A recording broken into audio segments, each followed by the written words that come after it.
I always thought our village was the kind of place where nothing unusual ever happened. Days were filled with the steady rhythm of life, the sound of animals, and the laughter of children. But that was before the rumors started. Stories whispered from one house to the next, like secrets too dark to face. One morning, as I made my way to the village square, I noticed the silence. People had gathered in tense clusters, muttering, looking over their shoulders as if something might be lurking nearby. The talk was all the same. Animals found dead, drained of blood with no clear marks of how it happened. Goats, chickens, left with strange, almost surgical wounds, but no tracks leading to or from the scene. The villagers spoke of a monster that came in the dead of night, moving through the darkness without sound, taking what it wanted and vanishing without a trace. No one had seen it, but they described it as if they had, a creature as black as midnight, with long, twisted limbs and eyes that could pierce the night. I felt a chill run through me. I had never given much thought to village tales, but something about the way people spoke now, the fear in their eyes, was different. And somewhere in the crowd, I spotted an old man, his gaze steady and knowing, as if he'd seen all this before. The next morning, news spread like wildfire. Another animal had been found, drained dry, its lifeless body lying just outside the fields. Curiosity and fear tugged at me in equal measure, and I joined the others who had gathered at the scene. When I arrived, I was met with the sight of a goat lying motionless on the ground. Its eyes stared blankly, as if frozen in the last moments of terror. But what caught everyone's attention were the marks, two small, almost surgical punctures, clean and precise, on its neck.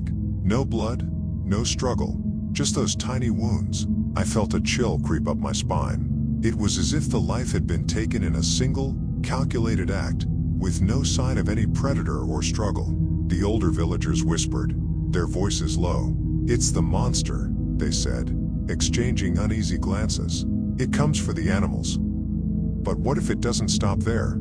I tried to shake off the growing fear, but the sight of that animal haunted me. The villagers had begun to lock their doors at night, and even the bravest among us avoided the fields once darkness fell. Still, no one had seen this creature, only the evidence it left behind, strange and undeniable. A few days later, as the sun began to sink below the horizon, casting long shadows over the village, I spotted the old man who'd been watching the villagers so intently that morning. Something about his quiet, steady gaze had stayed with me, a feeling that he knew more than the rest of us. Curiosity finally got the better of me, and I approached him. He seemed to be expecting me. Without a word, he nodded toward a secluded spot away from the square, and we sat beneath a gnarled old tree.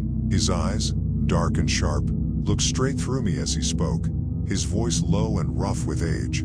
"Young one," he began, "you don't know what walks these lands at night." He paused, glancing over his shoulder, as if the very shadows around us might be listening. There was a time when we understood the balance, when we knew to respect the things that roam in darkness. I felt a shiver pass through me. His words seemed heavy, almost as if they carried the weight of something ancient and hidden. He spoke of a creature, a dark figure with limbs long and twisted, moving soundlessly through the night. It didn't hunt for hunger, he explained. It hunted for something deeper, something none of us could understand. And always, it left its victims drained, empty. As he spoke, I could almost picture it, a silent predator moving through the village, unseen, leaving only terror in its wake. He looked at me, his gaze piercing. "If you value your life, stay inside once the sun dips below the hills. This is a creature that knows no mercy." The sun had disappeared completely by then, and the village was cloaked in darkness. His words echoed in my mind as I hurried back home, heart pounding, feeling as though I, too, were being watched from the shadows. That night, I lay awake, every creak and whisper of the wind pulling me back to the old man's words. My room felt colder than usual, the silence stretching out until it was almost unbearable. I had lived in this village my entire life, but for the first time, I felt like a stranger in my own home. Unable to shake the feeling, I got up and moved to the window, looking out into the darkness. The village was quiet, every house dark, each family hidden behind locked doors. Beyond the last row of houses lay the open fields, disappearing into the dense forest. There was nothing unusual, no movement or signs of life, but still, something felt wrong. An almost tangible sense of dread hung over everything. I strained my eyes, watching the edge of the forest as though I might glimpse a shadow slipping between the trees. The old man's description of the creature haunted me. Long, twisted limbs, eyes that could pierce through the night. I could almost imagine it lurking there, just out of sight, watching. Waiting. A sudden rustling noise broke the silence, somewhere far off in the direction of the fields. My heart hammered as I clung to the window, frozen, unable to look away.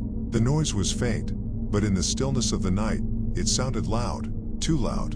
And then, nothing. Silence returned, heavier than before.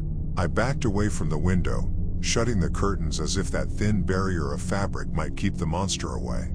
All I could do now was wait for dawn, my mind racing with fear and the haunting image of something waiting in the shadows. The night passed slowly, filled with restless thoughts and the echo of every creak and crack in the house. When the first light of morning finally crept over the hills, I couldn't shake the feeling that I had been watched. My nerves were raw, and yet, there was no sign of the creature. The village seemed to have returned to its usual calm, if only on the surface. I ventured outside, determined to get away from the oppressive quiet of my house. As I walked through the village, I saw something that made my stomach tighten. The smell of blood, thick in the air. A trail of dark red had been left in the grass near the outskirts, leading toward the edge of the fields. The sight stopped me cold. I followed the trail cautiously, every step filled with dread. As I rounded a corner, I saw it. A goat, lying on its side, its body almost completely drained.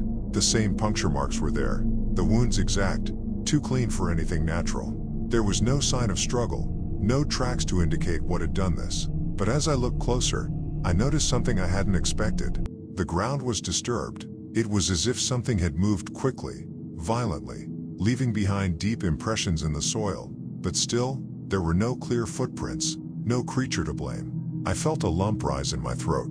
The fear that had taken hold of the village, the whispers of the old man, it was real. Whatever this thing was, it wasn't just a story. It was here, lurking in the darkness, feeding on the very life of the village. It's been 2 months since the last animal was found drained. 2 months since the village was gripped by fear.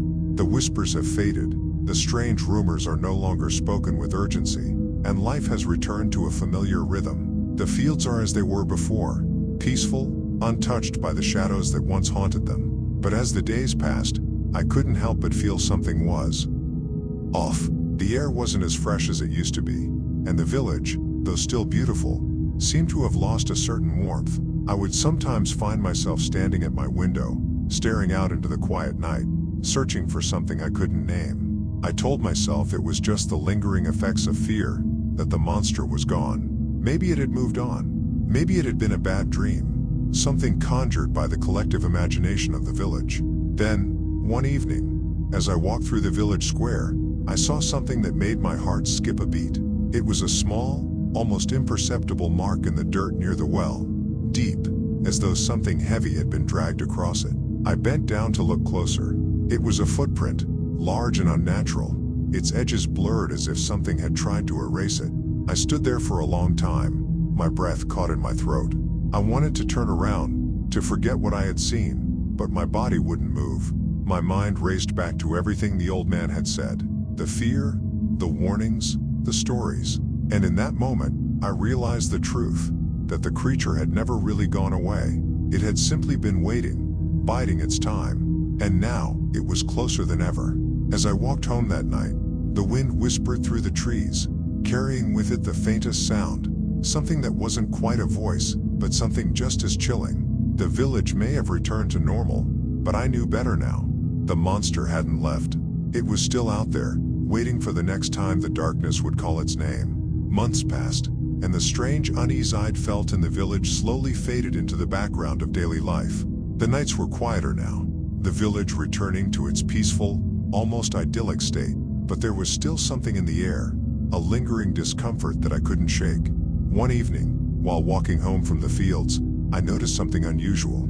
The same path I had walked down hundreds of times now seemed different. The familiar trees, the worn stone walls, they all seemed like they had shifted ever so slightly, just enough to make my stomach twist. I stopped, thinking I had imagined it, but the feeling didn't go away. The village around me, so full of life and beauty, suddenly felt distant and cold. The shadows felt longer, deeper. And then, in the corner of my eye, I saw it, a flicker of movement. At first, I thought it was just my imagination playing tricks on me. But then I saw it again, this time clearer. A dark shape, moving between the trees at the edge of the village. It was fast, too fast to be any normal animal. My heart raced.